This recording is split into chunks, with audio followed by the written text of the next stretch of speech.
Hola, muy buenos días a todos y bienvenidos a Esenciales en Infectología, un espacio de aulas abiertas de la Universidad de Antioquia. El día de hoy nos acompaña el doctor Julián Sánchez, él es residente de tercer año de Medicina Interna de la Universidad de Antioquia, para discutir el tema de las infecciones y la terapia biológica. Como ustedes saben, a lo largo de los últimos 10, 15 años, la terapia biológica ha cobrado un papel muy importante en la terapéutica y el armamentario que utilizamos para tratar diferentes enfermedades inflamatorias, no solamente aquellas que vemos en reumatología, sino también en gastroenterología, dermatología y otras especialidades también como la oncología que han venido innovando en este tipo de terapias para tratar todas aquellas afecciones que tienen que ver con el sistema inflamatorio, con la cascada inflamatoria y con diversas partes del sistema inmunológico. En tal sentido, son unos medicamentos relativamente muy seguros. Su perfil de seguridad varía de una molécula a otra, partiendo de los anti-TNF y llegando a las moléculas pequeñas, los inhibidores de la JAK quinasa y otra serie de inhibidores de interleuquinas muy precisas que hacen que cada uno de ellos tenga un perfil de seguridad muy diferente. En tal sentido, y hablando específicamente de lo que tiene que ver con infecciones, sabemos que todas estas infecciones que ven enumeradas aquí, tanto de hongos como bacterias, parásitos, micobacterias, tienen un papel muy importante que ver en la seguridad de estos nuevos medicamentos. Por lo tanto, el doctor Sánchez el día de hoy nos va a hacer una disquisición acerca de todo lo que tiene que ver con las infecciones relacionadas con este tipo de terapias biológicas. Bienvenidos. Bueno, muy buenos días a todos. Como ya me presentó el doctor Cadaño, mi nombre es Julián Sánchez y yo soy residente de tercer año de Medicina Interna de la Universidad de Antioquia. Él ya nos hizo una breve introducción al tema. Como él lo dice, el advenimiento de los biológicos llegaron para cambiar la historia natural y la sintomatología, morbilidad y mortalidad, tanto de pacientes con enfermedades autoinmunes, autoinflamatorias y pacientes con cáncer, pero a costa de un aumento en el riesgo de infecciones. Aunque se sabe que la mayoría van a tener un perfil de seguridad adecuado, el cual nos podría con tranquilidad permitir usarlos, no es despreciable el riesgo de presentar infecciones. Entonces, lo primero que tenemos que empezar definiendo es qué es un medicamento biológico, que son aquellos medicamentos que son derivados de células vivas o sus partes. Entonces, es muy importante, esta es la definición sobre todo que nos da la Asociación Colombiana de Reumatología para definir un medicamento biológico, pero acá hay que hacer una cuña y es que algunos de los medicamentos que hoy vamos a nombrar y que son considerados biológicos no cumplen estrictamente con esta definición, pero al ser medicamentos que tienen targets intracelulares, se van a considerar un medicamento biológico. En cuanto a la epidemiología de las infecciones y el uso de biológicos, en un metaanálisis que se realizó que incluyó más o menos 70 ensayos clínicos aleatorizados, se vio que había una incidencia de más o menos 1.9 infecciones por 1000 pacientes usuarios de terapia biológica. Esto principalmente representado con un OR de más o menos 3 para infecciones por micobacterias y un OR de más o menos 1.9 para infecciones por virus, especialmente los de la familia herpes virus. Lo que intentaré en esta hora de charla es cómo vamos a manejar el riesgo en estos pacientes que les vamos a iniciar un biológico, quiénes van a ser candidatos a profilaxis para los diferentes tipos de terapia y con qué le vamos a dar esa profilaxis y con qué tiempo los vamos a manejar. Y al final hablaré de otras recomendaciones que nos dan las guías de las diferentes asociaciones de reumatologías para vacunación de estos pacientes. Entonces, para iniciar, el primero de ellas son las infecciones por micobacterias y la primera que tendremos será la tuberculosis. Entonces, sabemos que desde el advenimiento de la terapia biológica a finales de los 90, cuando las primeras dos moléculas se desarrollaron, que fueron el infliximab y el etanercept, que son anti-TNFs, desde ahí se empezó a ver que hubo un aumento en la aparición de infecciones por tuberculosis. En realidad, en los países de baja prevalencia, se dice que más o menos la incidencia es de 100 100 casos de tuberculosis por 100.000 pacientes con usuarios de anti-TNF. Esto en realidad en epidemiología de países de más alta prevalencia de tuberculosis no es muy claro los datos, pero se estima que puede ser más alta. Estos 100 comparados con 8 casos por 100.000 habitantes en las regiones donde, en los pacientes que no son usuarios de anti-TNF. Entonces, con los anti-TNFs tenemos que hacer una apreciación. Dentro de los anti-TNFs vamos a tener el infliximab, el adalimumab, el certolizumab, el golimumab y el etanercept. En cuanto al etanercept, a diferencia de los otros que le nombré, que son anticuerpos monoclonales, el etanercept es una proteína de fusión, lo cual va a hacer que tenga menos actividad citotóxica mediada por complemento y menos apoptosis, lo que hace que tenga menos riesgo comparado con otros anti-TNF. Sin embargo, el riesgo existe. Las otras terapias que se han identificado que van a aumentar el riesgo de infección van a estar los anti-JAK, los anti-JAK-STAT, y acá básicamente vamos a tener el tofacitinib, el cual se ha visto que es una incidencia de más o menos 48 por 100.000 pacientes usuarios de este medicamento. Y el tercero de ellos va a ser el adalimumab, perdón, el abatacept, que es un medicamento que lo que va a hacer es inhibir la activación de linfocitos T. Y aunque en este la infección por tuberculosis es menos frecuente, se dice que es de más o menos 2 por 100.000, es otro de los clásicos donde vemos que hay un aumento en el riesgo de infección por tuberculosis. Otros dos grupos de medicamentos biológicos que tenemos que nombrar acá son los anti-CD20, tipo rituximab, y los anti-interleuquina 17 y los anti-interleuquina 23. Porque en realidad, en cuanto a la interleuquina 23 y anti-interleuquina 17, que básicamente sería ustekinumab y secukinumab, no se han encontrado en los ensayos clínicos de estos medicamentos aumento del riesgo de tuberculosis. Y lo mismo con los anti-CD20, aunque sí hay casos reportados de aparición de tuberculosis con este medicamento, también son medicamentos que se consideran de bajo riesgo. ¿Por qué es importante nombrarlo? Porque en pacientes que vayan a recibir terapia biológica y que tengan antecedente de haber tenido una infección por tuberculosis previa o que tengan factores de riesgo por tuberculosis, probablemente nos vayamos a indicar por este tipo de terapias en el momento de darles tratamiento. Obviamente, si este tipo de terapia tendría indicación para su condición. Los antiinterleuquina 17 y interleuquina 23 son sobre todo para pacientes con psoriasis, artritis psoriática y espondilitis anquilosante, mientras que el rituximab, por ejemplo, sabemos que se puede usar en múltiples patologías. Ya que conocemos el riesgo de estos, lo que nos recomiendan las guías es que a todo paciente que se le vaya a iniciar terapia biológica se le debe hacer tamización para tuberculosis. ¿Con qué vamos a hacer la tamización? Entonces acá vamos a tener dos opciones. Vamos a tener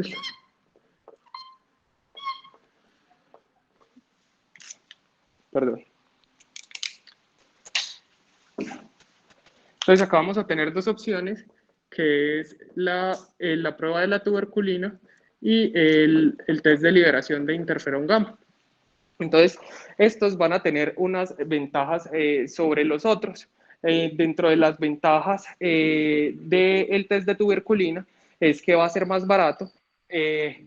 Las desventajas es que el paciente pues tiene que consultar en dos ocasiones, que van a haber diferencias en la lectura, pueden haber diferencias en la lectura interobservador, la presencia de falsos positivos en aquellos pacientes que tuvieron vacunación con BCG y la presencia de falsos negativos en pacientes inmunosuprimidos. La Guía Colombiana de Gestión del Riesgo de Biológicos de Reumatología nos dice que esto va a ser positivo en aquellos que hacen mayor de 5 milímetros. Y el segundo test para evaluarlo es el IGRA, que es el test de liberación de interferón cuando entra en contacto con antígenos de tuberculosis a partir de los linfocitos T. Las ventajas del IGRA es que va a ser en una sola visita, aunque pueden haber falsos negativos en pacientes inmunosuprimidos, como este tipo de pacientes que por lo general reciben biológicos, tiene mejor sensibilidad que el test de tuberculina, y una de las desventajas es que pues, va a ser más caro. Entonces, después de que hacemos la tamización con cualquiera de estos dos, entonces podemos tener un resultado negativo o podemos tener un resultado positivo. En aquellos que tenemos un resultado negativo, entonces de entrada en países que es de baja prevalencia la tuberculosis, se dice que ya con esto descartamos la presencia de tuberculosis latente o de una tuberculosis activa. En nuestro país, por ejemplo, que es un país de alta prevalencia de tuberculosis, tenemos que interpretar esto con mucha atención, sobre todo en pacientes inmunosuprimidos donde puede haber un falso negativo. Entonces, lo que se recomienda es que lo vamos a repetir en 3 semanas, sobre todo en aquellos pacientes que tienen riesgo para tuberculosis, que quienes van a hacer contacto con tuberculosis activa, pacientes encarcelados, pacientes institucionalizados, pacientes usuarios de servicio de salud. En los pacientes en que tuvimos un test de tamización positivo, entonces el siguiente paso es hacer una imagen. Si en esta imagen tenemos hallazgos positivos, entonces lo que vamos a hacer es un cultivo de esputo. Y en aquellos que tengan resultado positivo, hablamos de una TB activa. Y en aquellos que cualquiera de estas dos de negativa, entonces hablamos de una TB latente. Entonces, ¿qué vamos a hacer en aquellos pacientes que necesitamos iniciar un biológico y que tienen una TB activa? Entonces, la recomendación actual es iniciar el tratamiento. ¿Por cuánto tiempo lo vamos a iniciar antes de iniciar la terapia biológica? Entonces, las diferentes sociedades tienen diferentes conceptos. La mayoría de ellas es complete el tratamiento antituberculosis, después inicia el biológico, pero hay otras sociedades y es lo que se hace, lo que recomienda la Guía Colombiana de Reumatología, es inicia el tratamiento, complételo por 2 meses y luego puede iniciar el biológico concomitantemente con la terapia antituberculosa. En aquellos pacientes donde tenemos TB latente, entonces, lo que se hará es que vamos a iniciar el tratamiento. La recomendación es completar al menos 4 semanas de tratamiento para TB latente antes de iniciar la terapia biológica. Hay que tener en cuenta algunas condiciones para la administración, por ejemplo, que el uso de rifampicina puede hasta disminuir en un 80% la biodisponibilidad de anti-JAK tipo tofacitinib en estos pacientes, entonces se recomendaría dar tratamiento para la TB latente con isoniazida. ¿Qué nos dice la Guía Colombiana para el tratamiento de estos pacientes con TB latente? Entonces, la primera línea va a ser isoniazida. Va a ser a una dosis de 5 miligramos por kilo al día, con una dosis máxima de 300, más piridoxina 50 miligramos por 9 meses. La segunda opción, y es sobre todo para pacientes que no toleren la isoniazida, entonces rifampicina 10 miligramos por kilo al día por 4 meses. Y aunque hay otra opción que no nos lo nombran las guías colombianas, es la opción de usar rifapentina más isoniazida una vez a la semana por 12 semanas. Y esas serían las 3 opciones de TB latente que tendríamos. Como ya les dije, en aquellos pacientes que tienen antecedente de una TB tratada, vamos a intentar usar biológicos que sean de bajo riesgo. Y eso sería la gestión del riesgo para la tuberculosis. Para las micobacterias no tuberculosas, entonces lo que vamos a tener es que se ha visto que hay un aumento en el riesgo con medicamentos, lo que es más claro es con anti-TNFs, y otros que se han visto con aumento del riesgo son los anti-JAK tipo tofacitinib. Entonces, hasta el momento no hay recomendación de tamización para micobacterias no tuberculosas. Lo que se recomienda en el momento es vigilar si el paciente hace síntomas, específicamente una tos crónica que yo no le encuentro explicación. En esos pacientes sí iríamos a buscarlos. En aquellos pacientes que se haga diagnóstico de una micobacteria no tuberculosa, se deberá suspender la terapia biológica mientras damos el tratamiento de esa micobacteria no tuberculosa. Hay que tener en cuenta que para las micobacterias no tuberculosas vamos a tener ciertos factores de riesgo para presentarlas. Entre esos se ha visto que tener artritis reumatoide y tener un TNF puede llegar a tener hasta una incidencia de 110 casos por 100.000 usuarios de la terapia. También se han reconocido otros factores de riesgo como hipertensión, diabetes, tener enfermedades pulmonares como EPID o EPOC y ser usuario de prednisolona de más de 5 miligramos al día por más de 4 semanas. Y eso sería para las micobacterias. Ya pasando a la gestión del riesgo del virus de hepatitis B, entonces acá básicamente lo que vamos a mirar es reactivación. Entonces lo primero es definir la reactivación. Entonces tenemos dos escenarios. El primero de ellos son aquellos pacientes que tienen antígeno S positivo y aquellos pacientes con antígeno S positivo, perdón, negativo, pero tienen un anticorpo positivo.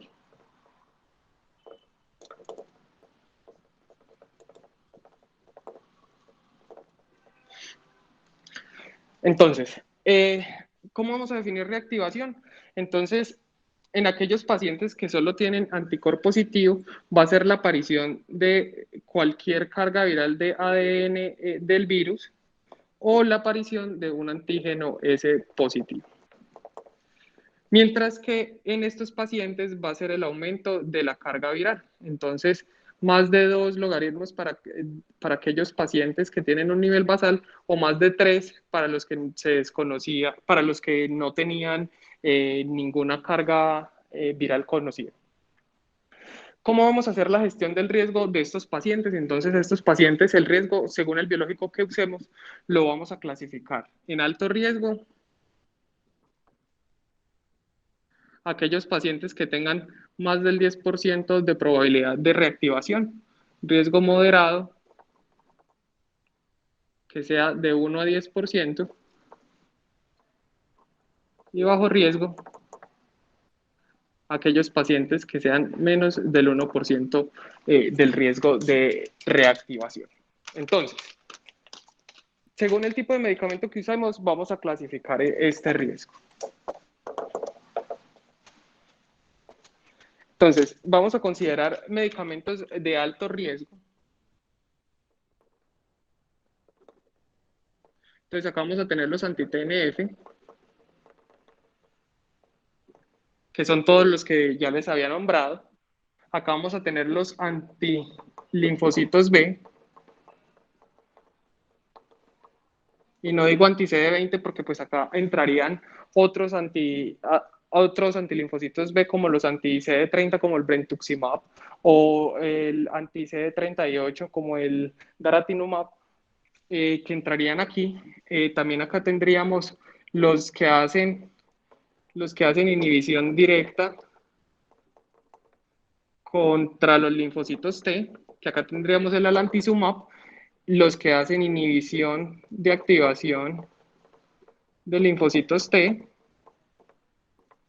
que acá básicamente tendríamos los antiinterleuquina 17 y antiinterleuquina 23 como secukinumab o ustekinumab, y estos serían los de alto riesgo.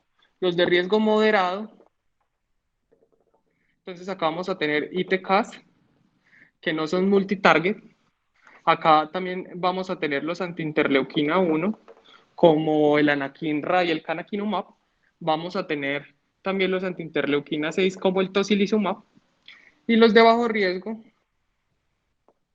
entonces acá vamos a tener los inhibidores de puntos control o inhibidores de checkpoint. De hecho, en un estudio con Nebilumab se vio que los pacientes podían hacer una disminución de la carga viral porque lo que hace es una restitución de la función de linfocitos B. Acá también vamos a tener los ITCAS multitarget, como el levantinib, el cabozantinib y el sorafenib. Y vamos a tener los inhibidores de complemento, como el evolicumab.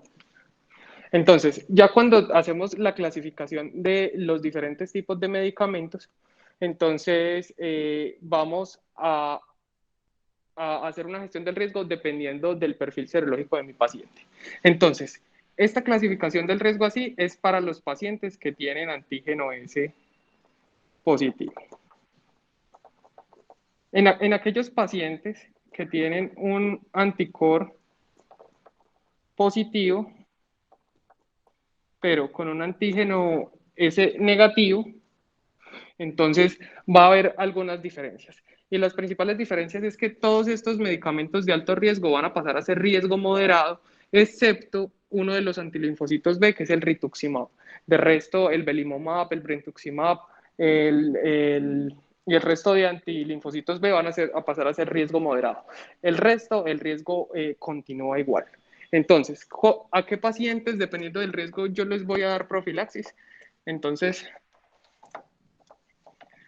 como les dije, vamos a tener dos escenarios. Antígeno S positivo y anticuerpo positivo con antígeno S negativo. Entonces, en estos pacientes, si yo hago la tamización y me dio un antígeno S positivo, entonces yo tengo que evaluarlo si el paciente tiene una hepatitis B crónica y cumple criterios para tratamiento.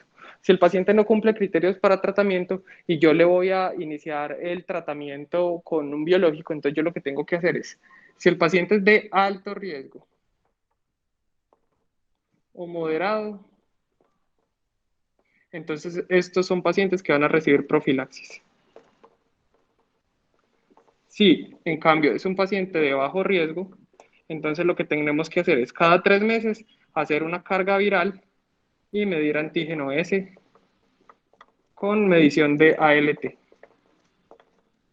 Esto para los pacientes con antígeno S positivo. En los que tenemos anticuerpo positivo con un antígeno S negativo, entonces el primer paso que vamos a hacer es evaluar la presencia de carga viral. Si da positivo, entonces nos vamos a remitir a este algoritmo. Si da negativo, entonces acá los pacientes de alto riesgo son los que van a recibir profilaxis y los pacientes de moderado y bajo riesgo vamos a hacer un seguimiento. El seguimiento va a ser igual, cada 3 meses hacer carga viral, medición de antígeno S y medición de ALT para saber si el paciente se está reactivando. Entonces, ¿cómo vamos a dar la terapia? Entonces, estos pacientes, la terapia o la profilaxis debe iniciarse previo al uso del medicamento y esta terapia debe continuar al menos 6 meses después de la terapia o hasta 12 meses en aquellos pacientes que tengan antilinfocitos B, especialmente el rituximab. Entonces van a continuar hasta 12 meses después de terminarla. ¿Qué opciones vamos a tener para profilaxis? Entonces vamos a tener entecavir y vamos a tener tenofovir. ¿Cuál vamos a usar? Las guías ponen de primero el entecavir, que lo vamos a dar una vez al día. Y esto, como les dije, lo vamos a continuar hasta la finalización del biológico o hasta 12 meses después en el caso del rituximab o hasta 6 meses después en el resto de los biológicos. Y eso sería para hepatitis B. Ya pasando a los herpes virus, entonces tenemos que conocer pues, que estos son virus que son encapsulados de doble cadena de ADN. Patógenos para los seres humanos son 8 tipos de herpes virus y que se van a dividir en 3 subfamilias. Entonces vamos a tener la familia de alfa herpes virus, que acá básicamente vamos a tener el herpes virus simple 1 y 2 y el virus de la varicela zoster. Vamos a tener los beta herpes virus, que acá básicamente vamos a tener el herpes virus 6 y 7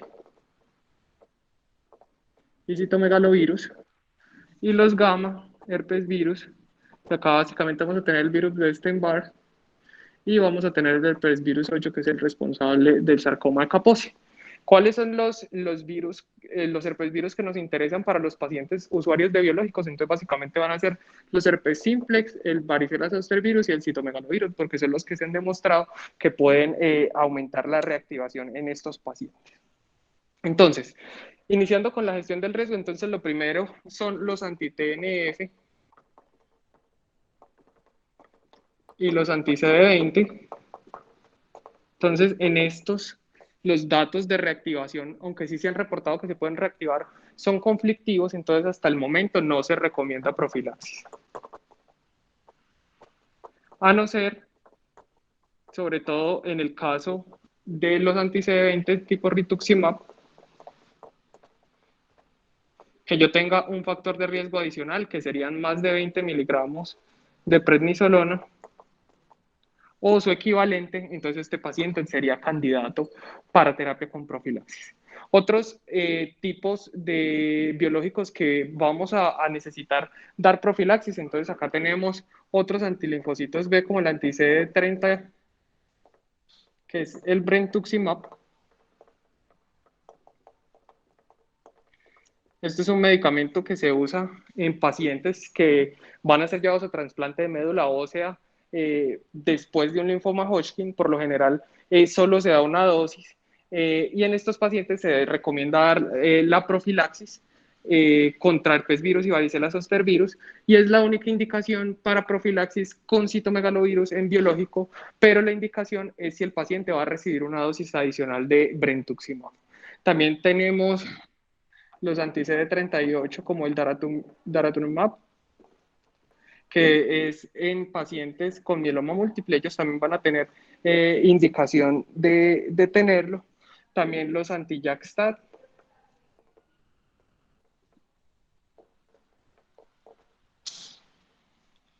que acá vamos a tener básicamente el tofacitinib y otros medicamentos para mieloma múltiple y otro medicamento que es el anti-CCR4 para leucemias y linfomas de células T. Entonces, básicamente estos van a ser los pacientes que van a ser candidatos a recibir terapias para herpes simple y para varicela zoster. Y como ya les había dicho, el rituximab sí tiene una indicación adicional. Y para citomegalovirus, hasta ahora la única indicación en un biológico es brentuximab y si vamos a recibir una segunda dosis. Entonces, ¿qué opciones tenemos de profilaxis? Entonces, acá vamos a tener la más conocida que es el aciclovir, que se va a dar a dosis de 400 a 800 miligramos cada 12 horas. También vamos a tener el valaciclovir a dosis de 500 miligramos cada 12 horas.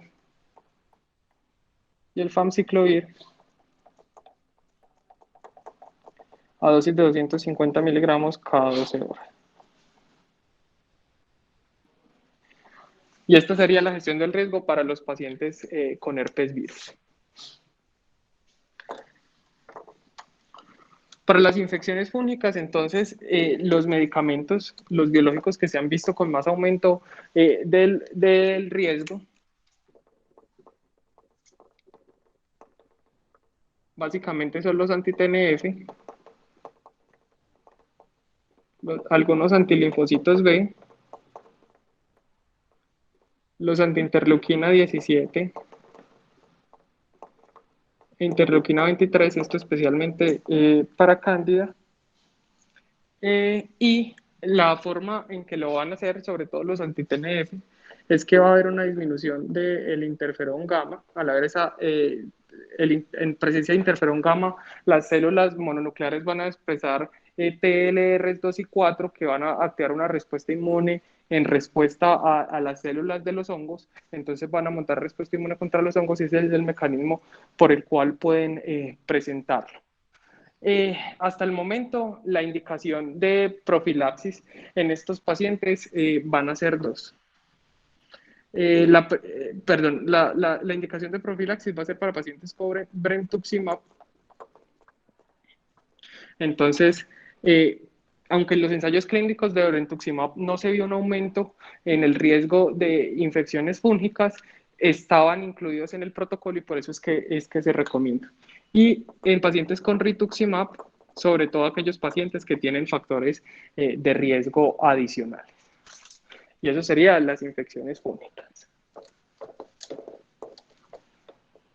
Y otras recomendaciones que nos dan las guías de gestión del riesgo y biológicos es la desparasitación. Entonces, aunque la única guía que nos la recomienda es la Asociación Colombiana de Reumatología, Entonces ellos, y esto basado en una serie de casos, aunque muy cortas, por estrongiloidiasis diseminada. Sin embargo, ellos recomiendan el uso de ivermectina a dosis de 200 microgramos por kilo, lo que sería más o menos una gota por kilo. Y esto lo vamos a dar por 2 días y se repite a las 2 semanas. O la otra opción que ellos nos dan es el uso de albendazol, 400 miligramos por 3 días. Y esta sería la recomendación, pero nuevamente, como les digo, solamente nos la da la Asociación Colombiana de Reumatología. Y ya para terminar, en cuanto a la vacunación de estos pacientes,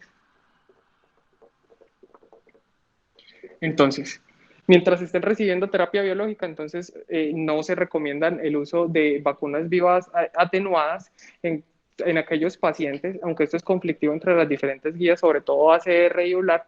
Si el paciente es de una área endémica para fiebre amarilla, se podría vacunar 4 semanas antes de iniciar la terapia biológica, y lo mismo para el MMR, se podría vacunar 4 semanas antes. Sin embargo, el resto de guías no lo recomiendan. Se recomienda vacunación contra neumococo para todos los pacientes mayores de 19 años, vacunación para VPH, ASR no pone límite de edad, EULAR pone un límite de edad de 26 años, la vacunación contra COVID para todos los pacientes, influenza anual para todos los pacientes. Y esa sería la gestión del riesgo en pacientes que van a ser usuarios de terapia biológica.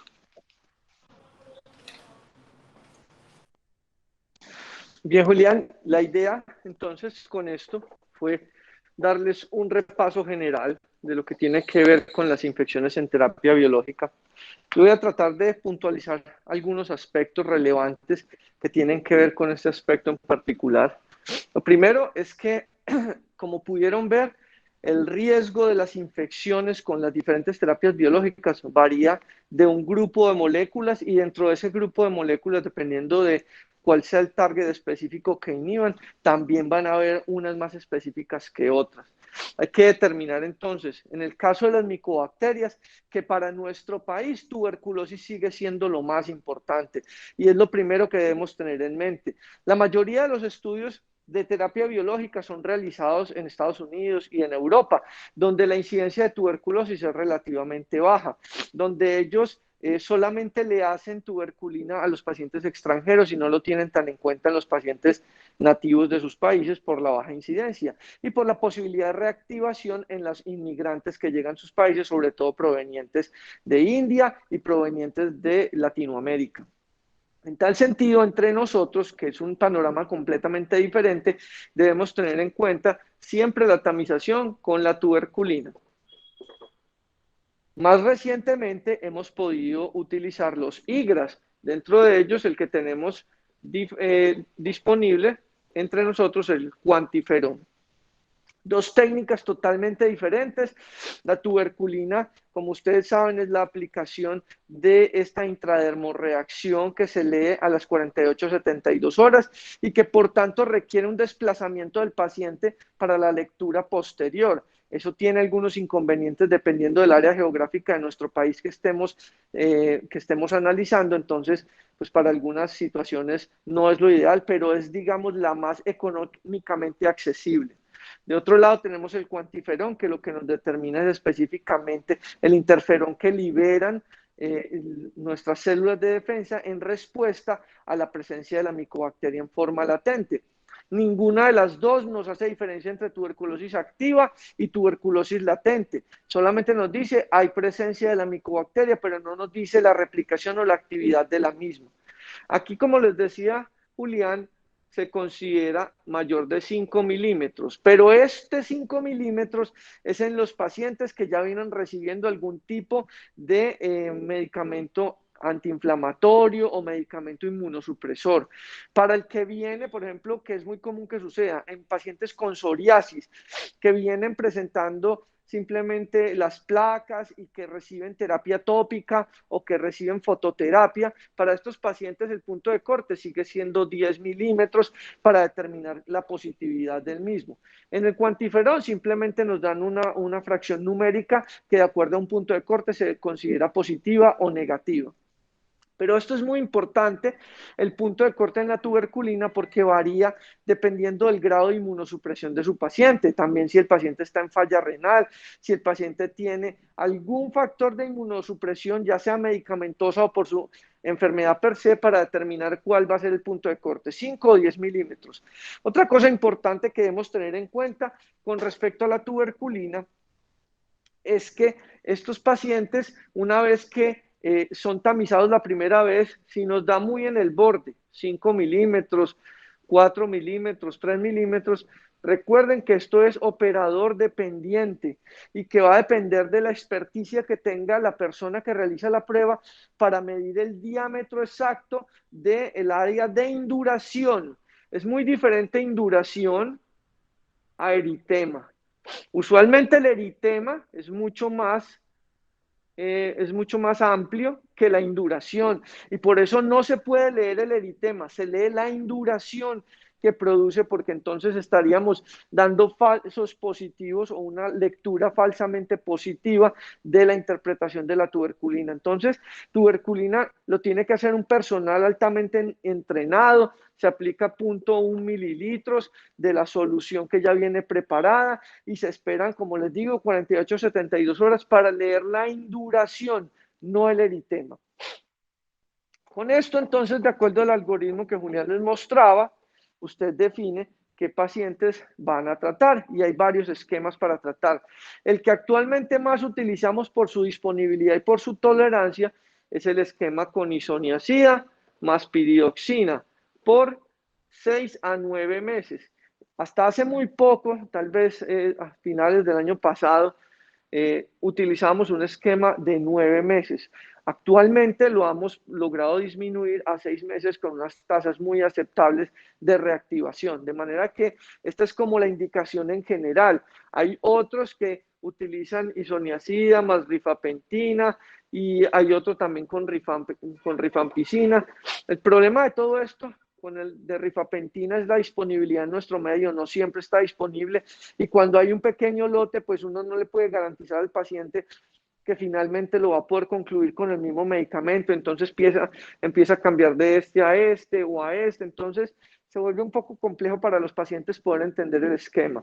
Y el de rifampicina tiene el gran inconveniente de las interacciones farmacológicas, que como ustedes saben, en el caso de rifampicina son múltiples y muy complejas de salvar a la hora de realizar este tipo de tratamientos. Entonces, con esto usted realiza un tratamiento inicial, usualmente, como les digo, isoniazida y piridoxina, y más o menos a las 4 semanas puede empezar el tratamiento biológico, cualquiera que este sea. Pero hay pacientes que, por ejemplo, tienen una artritis deformante, incapacitante muy severa. Hay pacientes que tienen casi una eritrodermia psoriásica o tienen una diarrea por una colitis ulcerativa muy severa y que incluso está amenazando su vida y dependen de ese biológico para poder disminuir la inflamación que está causando la enfermedad de base. En estos casos, incluso en algunos casos muy seleccionados, hemos iniciado terapia biológica y la profilaxis de manera simultánea con muy buenos resultados en términos de compensar la enfermedad de base y en términos de seguridad a la hora de la reactivación de tuberculosis. De manera que la recomendación en general es esperar 4 semanas. Pero de acuerdo a la gravedad de su paciente, usted podría iniciar incluso simultáneamente o a las 2 semanas, pero teniendo en cuenta que el paciente debe estar claramente supervisado a lo largo de este tratamiento. Las otras micobacterias no tuberculosas, son también importantes en nuestro medio, sobre todo porque nuestro país es un país de cirugías estéticas. Y las micobacterias no tuberculosas están relacionadas con cirugías estéticas y con pacientes con EPOC o con alteraciones anatómicas de los pulmones, en donde usted puede encontrar colonización por estas micobacterias que, producto de la terapia biológica, generan algunas reactivaciones que pueden causar cuadros pulmonares crónicos y gran destrucción del parénquima, un parénquima que ya venía afectado previamente, pero que puede afectarse posteriormente también de esta manera. Desafortunadamente, para las micobacterias no tuberculosas no existe un claro algoritmo para realizar el tamizaje ni tampoco una profilaxis, solamente el diagnóstico, que es el diagnóstico usual, y un tratamiento dirigido de acuerdo al tipo de micobacteria. Y muy importante, siempre solicitar identificación en género y especie y patrón de susceptibilidad para saber con qué lo vamos a tratar, porque el tratamiento de estas micobacterias no tuberculosas se basa en un macrólido, que usualmente es claritromicina o acitromicina, más etambutol, más menos rifampicina.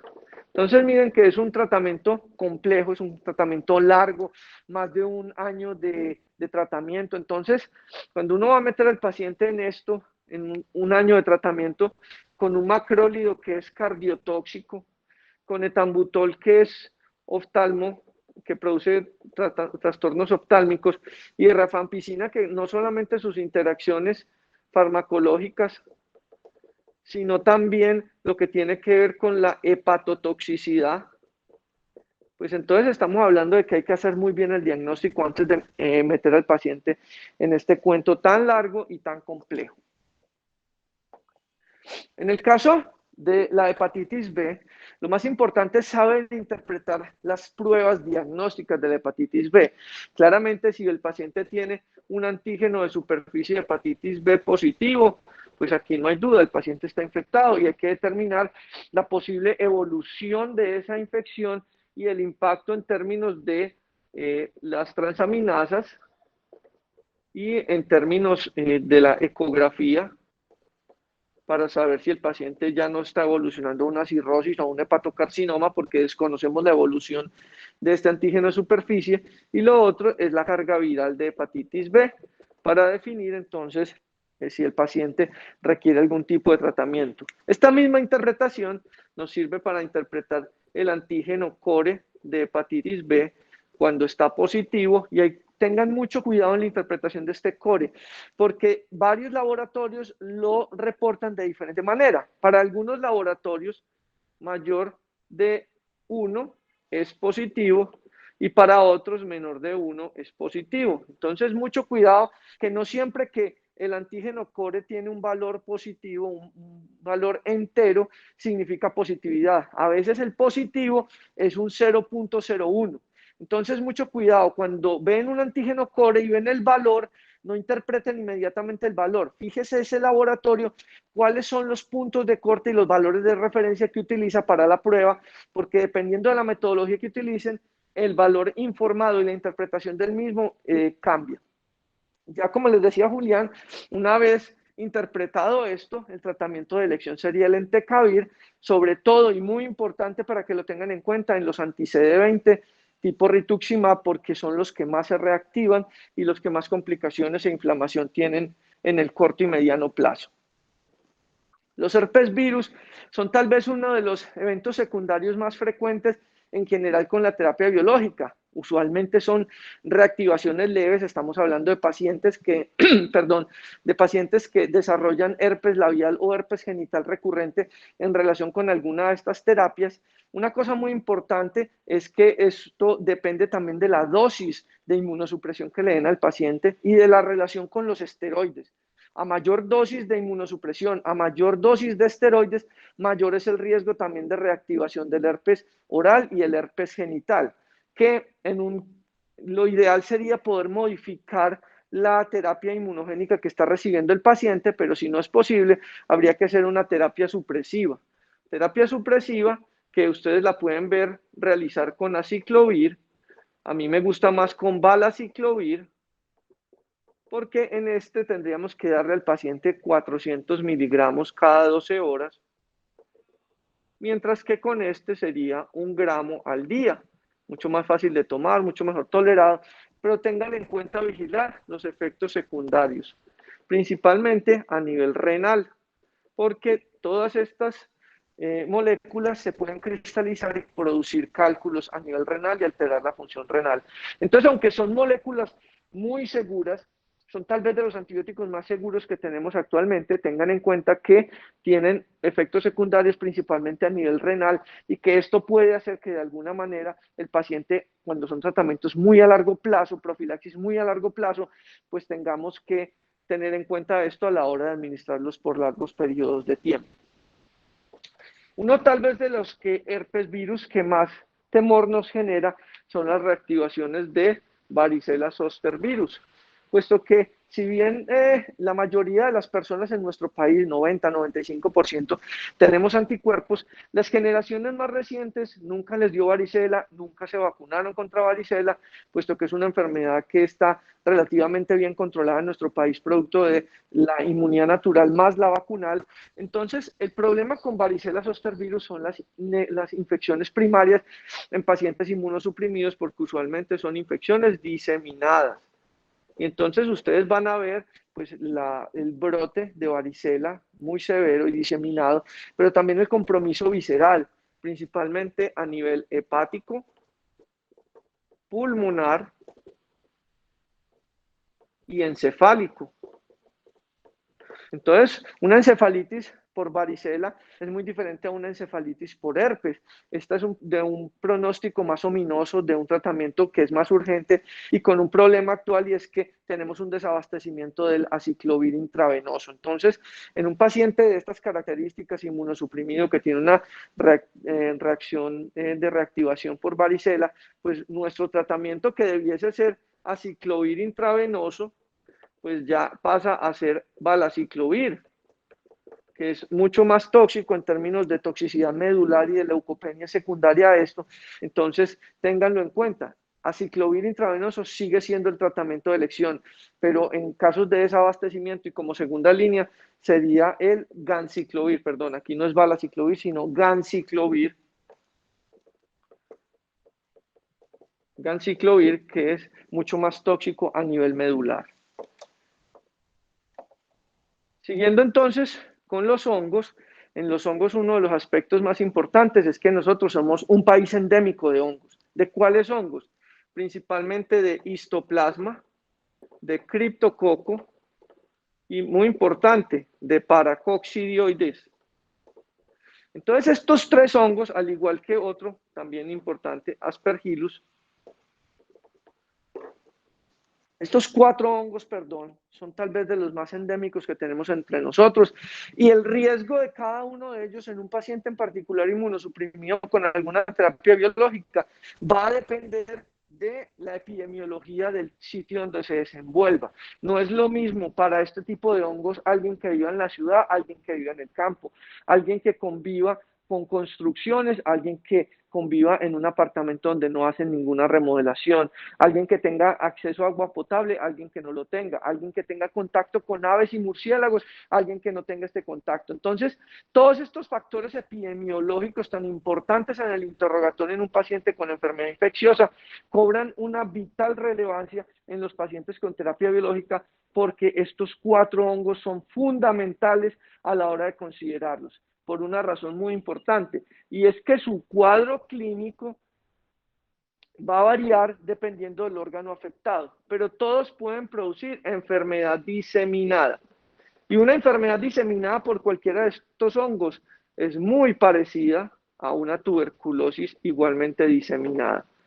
Entonces, sucede que el paciente viene con fiebre, escalofrío, pérdida de peso, infiltrados pulmonares, árbol en quemación, distribución miliar, e inmediatamente le escrituramos el diagnóstico de tuberculosis sin haber hecho una apreciación diagnóstica precisa y determinar si se trata de tuberculosis. Ah, no, es que vivimos en Colombia, recibe terapia biológica y lo más seguro es que tenga tuberculosis. Ojo, eso podrá ser cierto en otros países, pero entre nosotros, tenga en cuenta estos. Tenga en cuenta que histoplasmosis da un infiltrado miliar, da enopatías, fiebre, sudoración y pérdida de peso exactamente igual a una tuberculosis, de manera que uno de los principales diagnósticos diferenciales en nuestro país para tuberculosis diseminada es histoplasmosis diseminada. Entonces tengan en cuenta esto, tengan en cuenta que Un paciente inmunosuprimido no le va a hacer mayor rigidez de nuca, no le va a hacer mayores signos meningios y que puede tener tremenda criptococosis meningia en ausencia de rigidez de nuca y en ausencia de signos meningios. Solamente mencionándole, no, tengo un dolorcito de cabeza que no se me quita, que no mejora con analgésicos, a veces como que me pierdo, se me olvidan las cosas, fiebre, escalofrío.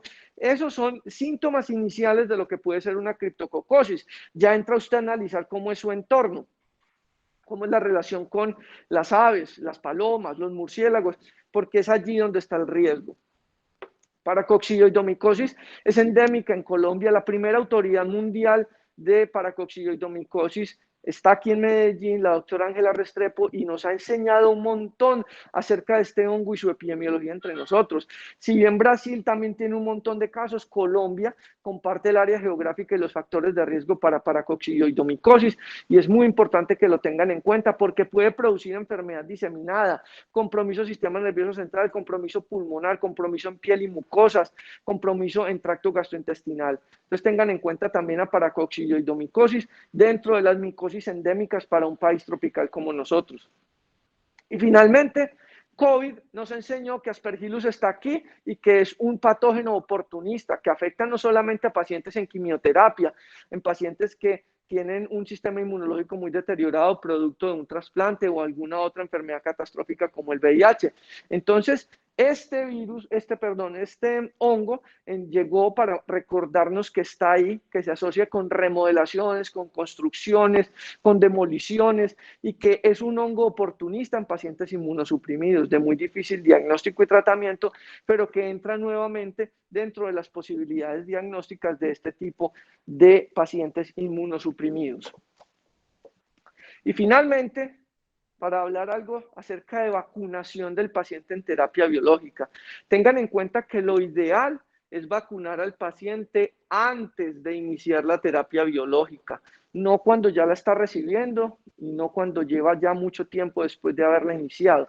Lo ideal es antes, pero hay veces que el paciente, por X o Y circunstancia, ya viene recibiendo la terapia biológica y no se vacunó, o se puso la vacuna de influenza hace un año y ya le corresponde, pero ya está nuevamente inmunosuprimido y ya le correspondería la dosis de refuerzo de influenza de este año. Perfecto, no hay ningún problema. Si bien lo ideal es antes, no significa que si la pone después no funcione o que no vaya a ejercer su efecto. Sí lo ejerce, pero menor. Por ponerlo en barras, si usted vacuna al paciente antes, en términos de concentración de anticuerpos, logra esto. Si lo vacuna después, logra esto. El efecto protector existe, es mejor que no aplicar nada porque estaría por acá, pero no se obtiene la misma protección que si lo aplica antes. De todas maneras, estos pacientes deben recibir un esquema de vacunación de acuerdo a su epidemiología y a sus factores de riesgo. Entonces, ¿qué debe incluir el esquema de vacunación del paciente en terapia biológica? Debe incluir neumococo, sin duda. Neumococo es la primera causa de neumonía adquirida en la comunidad en nuestro país y en general en toda Latinoamérica. Existen disponibles en este momento 2 y próximamente 3 tipos de vacuna contra neumococo. Tenemos una vacuna conjugada 13 valente, una vacuna 23 valente y una vacuna 20 valente. La vacuna 13 valente es una vacuna conjugada con una proteína, la 23 valente es un polisacárido y la 20 valente también va a ser conjugada. ¿Qué pasa con este esquema entonces? Usted inicia aplicándole al paciente la vacuna 13 valente y 8 semanas después le aplica la 23 valente. Y aquí termina inicialmente su esquema. Se espera que 5 años después usted le aplique un refuerzo de la 23 de polisacárido. Y con eso usted completaría el esquema. Pero ¿qué pasa? Llega la 20 valente conjugada. Cuando esto esté disponible, que ya fue lanzada en Estados Unidos, esté disponible en nuestro medio, va a ser suficiente con aplicar una 20 valente y con eso acabamos con el esquema secuencial de neumococo. Influenza, hay que aplicar influenza sin duda. Anual. En el de influenza anual es recordarle al paciente, aunque esté inmunosuprimido y recibiendo terapia biológica, es bien importante que cada año se aplique su refuerzo para evitar complicaciones, porque aún hoy en día, después de la epidemia de H1N1 en 2009, todavía hoy seguimos viendo pacientes con H1N1 que llegan a los hospitales y producto de la falta de vacunación llegan a una unidad de cuidado intensivo y fallecen producto de la enfermedad. Entonces, influenza anual. Ya no puede faltar también en el esquema COVID y dependiendo de esto van a requerir hasta ahora 3 dosis. Pacientes inmunosuprimidos con diversas terapias biológicas, ya está autorizado una tercera dosis y no sabemos si en 2022 o 2023 van a requerir dosis de refuerzo, al igual que sucede con influenza. Entonces, por ahora el esquema en COVID-19 también para que lo tengan en cuenta. Otras, como el virus del papiloma humano, está autorizado dependiendo de la población, 27 o 47 años. Esto varía dependiendo de los factores de riesgo de cada uno de ellos, pero se debe aplicar la vacuna del PVH. Ay, doctor, es que a mí ya me dieron condilomas. No importa, esto puede reforzar su inmunidad para evitar que progrese entonces a una forma de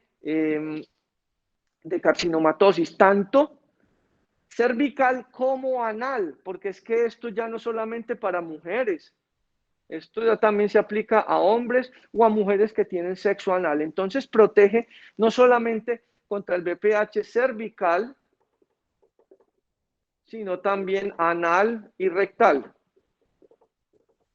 Porque estamos viendo en hombres que tienen sexo con hombres a nivel anal o mujeres que tienen sexo anal sin protección, la presencia de PVH anal y rectal y el posterior desarrollo del cáncer de recto o cáncer de ano.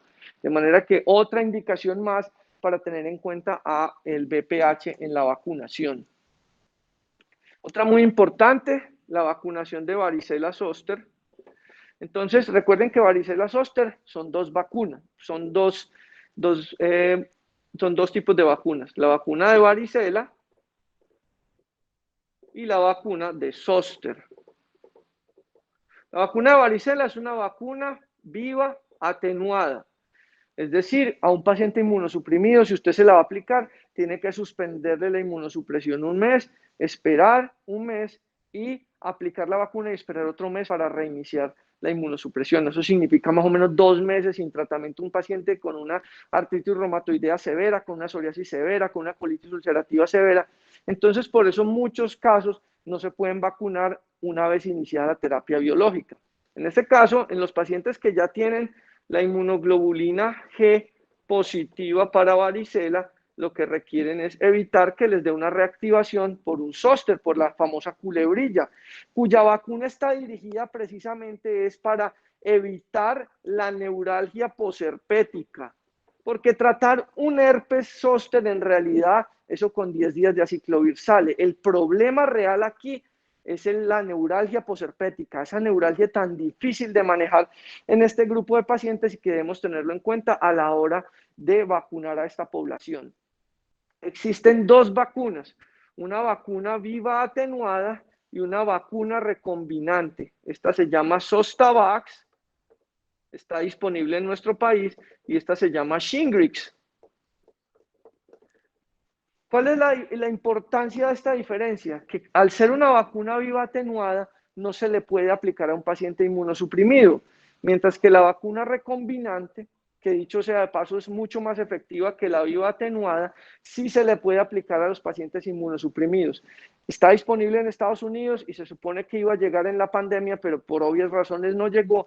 Pero en los próximos años vamos posiblemente a tener disponibilidad de Shingrix en nuestro país para aplicar a todos estos pacientes. Bueno, yo creo que ya en términos de tiempo hemos podido hacer un repaso de todo lo que tiene que ver con infecciones y terapia biológica. Espero que esto haya podido dejarles claros algunos aspectos relacionados con este tópico de tanta actualidad que evoluciona todos los días. Yo ya le perdí el paso a todas las diferentes moléculas que han ido saliendo de los diferentes grupos de inhibidores, pero esto es algo que llegó para quedarse, que está en pleno desarrollo y que definitivamente dentro del armamentario terapéutico es bien importante a la hora de enfrentar no solamente el paciente con enfermedad inflamatoria, sino también oncológica y que a futuro tiene una cabida muy importante dentro de la medicina del futuro. Espero que esto haya sido de su agrado. Recuerden, esto es Esenciales en Infectología, un espacio de aulas abiertas de la Universidad de Antioquia y nos vemos en una próxima oportunidad. Muchas gracias.